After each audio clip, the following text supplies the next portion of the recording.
Even though they told themselves they were here because of the remote possibility of a cure, they knew in their hearts that they came not to be cured, but for the confirmation that they were incurable. Not in hope, but for the elimination of hope, for the removal of that final impossible chance. That's why they came, to seal their anguish, for the content of a finality. And they knew that I knew. And so they defied me to endow them with that hopelessness. But I couldn't even do that for them. And they knew I couldn't. It's a peculiar situation, wasn't it? No, it's not peculiar, it's eerie. Because occasionally, just occasionally, the miracle would happen. And then panic, panic, panic. They're ripping apart. The explosion of their careful calculations. The sudden flooding of dreadful, hopeless hope. I often thought it would have been a kindness not to go near them at all. And there was another thing about them.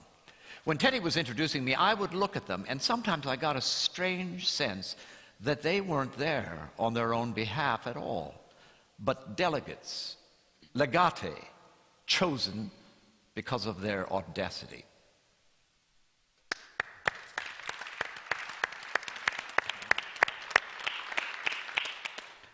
Before we return to an opportunity for you to make comments or questions, we're going to go back once again to the real world. The following is an essay by David Bazelon entitled Clients Against Lawyers, A Guide to the Real Joys of Legal Practice, published in Harper's Magazine in 1967. A very smart lawyer once advised me about going to law school. Don't. You'll get terribly bored with it. It won't hold you intellectually. I tried to explain how ambitious I was trying to be, but I was already fairly well bored with being an unplaced, general-purposed intellectual, and I added, somewhat petulantly, that everyone had always said I'd make a good lawyer. Okay, but go home and ask yourself one question, very seriously. Are you a big enough son of a bitch? Because that's what it really takes. Not to practice law, but to like it.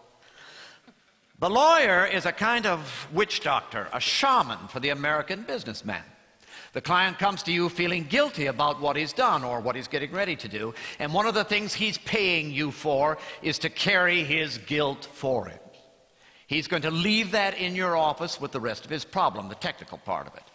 The only satisfied client is the one who has convinced himself, with your help, that you are the thief, the conniver, the guilty party. You have to be a very aggressive son of a bitch to put up with that sort of thing. And unlike the psychoanalyst, you know,